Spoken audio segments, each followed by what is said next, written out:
What's up everyone? It's Steven and welcome back to DareToCapture. In this video, I'm going to be explaining 8 different types of camera movements that you can use in your videos. Now I know the title says 7 types of camera movements, but I recently decided to just add in another one just to kind of help you guys out a little bit. And you really want to be sure to stick around to the end because the 8th camera movement is going to be one that not a lot of people utilize. So if you use that camera movement, it's going to be one that can really separate you from the competition. So on that note, let's jump into it. The first camera movement that I want to talk about is the rise up movement. This is a movement where you're starting from a very low angle and moving the camera to a very high angle. This is a good camera movement for when you want to show a subject that appears to be larger than life, then moving your camera to make it seem almost small and very insignificant to the world. And the good part about this movement is that it doesn't really need to be that extreme to get the effect that you want. Doing something as simple as starting at the bottom of the face and moving to the top of the head is really going to show how dynamic this movement is, and you're really going to show different types of perspectives from the subject that you're moving the camera around. The second movement that I want to talk about is the drop down movement. This type of movement is essentially the complete opposite of the rise up movement. So with that, you're going to start from a high angle and move down to a much lower angle. This is going to show a subject as being very small and insignificant to making it seem as though it's almost larger than life itself.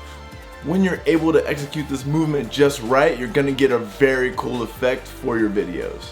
And with these type of movements, a lot of them are going to be made easier if you use a gimbal. However, don't be expecting any kind of gimbal shots from me for a little bit because I have a gimbal, but as soon as I wanted to start using it, the batteries were dead and needed to be recharged, but a couple of the batteries that need to be recharged ended up being completely dead.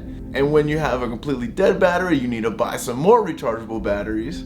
But unfortunately, when you want to buy some of those rechargeable batteries, the place where you get them from is completely out of stock and you just have to wait until they get more batteries. So yeah, not a good type of gimbal day for me. Anyways, moving on. The third type of camera movement that I want to talk about is the Revolve Movement. Whenever I think about this type of movement, the first thing I think about are the planets. That's because this type of movement is just like that. So when you're doing this type of movement, you need to think of your subject as the sun and your camera as the planets. Your camera is going to be fixed on the sun, but it's going to be revolving around the sun or the subject that you have the camera fixed on. So the subject itself can actually be moving, but as long as you have the camera revolving around that subject, you're going to have the type of camera movement that you're looking for. This is a type of movement that can be achieved in a number of different ways. You can go the handheld route. There are tracks that you can use where you can put your camera on that track and push the camera so that it actually revolves around the subject. Or you can go the gimbal route. But gimbals is something that I definitely don't want to talk about right now. This is another movement that's very dynamic and can really add some cool effects to your videos. Now the fourth movement that I want to talk about is called trucking. Why is it called trucking? I honestly have no idea.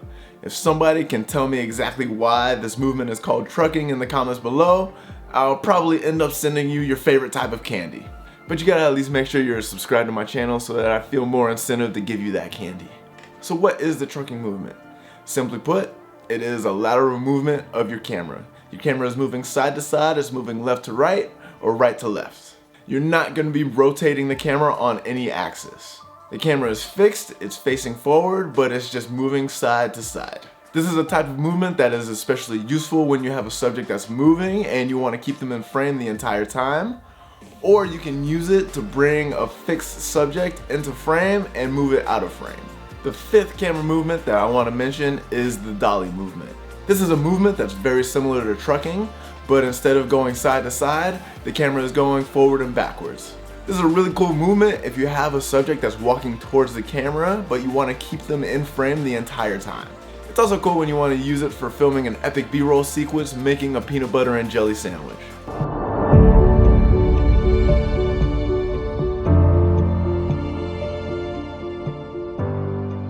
If you couldn't tell, that was me making a peanut butter and jelly sandwich.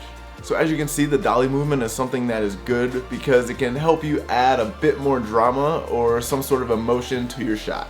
And the best part about this movement is that it is very easy to achieve.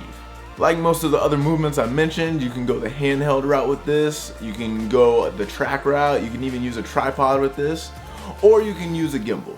Yo, I'm still not over that. How are multiple batteries completely dead after barely using them, and the place that you get the batteries from completely out of stock at the same exact time that you find out your batteries are dead?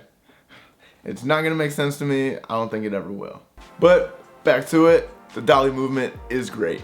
When you find effective uses for this type of movement, you're gonna be able to build drama in ways that you may not have thought before in your videos. The sixth movement that I'm gonna mention is the panning movement. For me, this is by far the easiest movement to achieve. There's literally almost no skill required to get this type of shot for your videos, especially if you're using your camera on a tripod. All you're doing is panning the camera, or by that you can be rotating the camera on its Z-axis. Now for those of you that don't really understand what I mean when I say the Z-axis, you have the X-axis that goes side to side, you have the Y-axis that goes up and down, but when you're talking about a three-dimensional object or figure, you have a Z-axis which kind of goes through the middle of the X and Y axis. So you have the X-axis, the Y-axis, and the Z-axis. The Z-axis is basically what allows something to pop and have that 3D effect. So think about somebody that is spinning a ball on their finger. The finger that they're using is essentially the Z-axis, and that is the same for when you're rotating your camera. You're rotating that camera on a Z-axis so that you can get that panning movement. The seventh movement that I want to talk about, and the last one I'm going to get to before finally getting to one of my favorite types of movements that is extremely underutilized, is the zoom movement. This is one of the most common types of movements that is utilized by a ton of videographers out there. The reason it's very common is because it's very easy to achieve. You can get this movement in camera or in post. When you want to get this type of movement in your camera, all you have to do is change your camera's focal length. Now obviously this is going to depend on the type of lens that you have, if you have a zoom lens or a prime lens. If you have a zoom lens, you're not going to have any issues changing the focal length in the middle of a shot. If you have a prime lens, there's no way that you're going to be able to change the focal length of that lens until you get to post. Now in post there are many different ways that you can achieve the effect of changing a focal length. Now the drawback to that is when you actually zoom in post, there's a big potential of losing a lot of quality in your overall picture. So sometimes you might not be able to zoom in as much as you want because you'll lose too much quality. However, if you're somebody that can shoot in 4K without any problems, then you're going to be able to zoom in post without any issues of losing quality. Now's that time where we can get to that movement that I mentioned earlier that can really separate you from the rest of your competition because it's a movement that not a lot of people use all the time. This movement is a rotation. Now I know a lot of the movements before are some sort of rotation of the camera, but this is going to be a completely different rotation. This rotation is going to be more of a roll. So we're going to say this is the roll movement instead of the rotation. So the eighth and final movement is the roll movement. Now there are a few effects out there that you can use in post to get this type of effect that I'm talking about, but actually rolling the camera itself is going to be something that really shows how dynamic you can be with a camera. This is a type of movement that's going to be great when you want to transition into a new scene. Trust me, it's a really cool type of movement, and if you don't believe me, here's an example.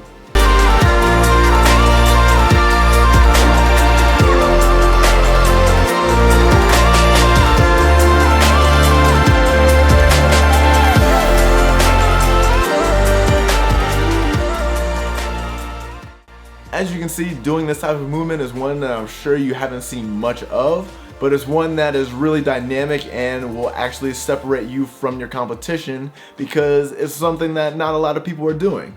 And that's really what we want anyway, right? We just want to separate ourselves from the competition. We want to stand out in some way, at least I do, but that's what you should be wanting to achieve anyway with all of your videos. Alright, well, that's all I have for you in this video. I want to know which camera movement was your favorite. I want to know which camera movement you feel will help you the most in your video making journey. Leave those in the comments below. Oh, also, if you enjoyed this video, be sure to hit that like and subscribe button. And be sure to watch one of my other videos. I think I'm going to put it over here. You know what? I think I'll put it over. No. You know what? Here, I'm going to put two videos over here. One here, one here. You can click on either one. They're both good, so you're not going to lose out either way. And on that note, I'm Steven. I'll catch you in the next one. Peace.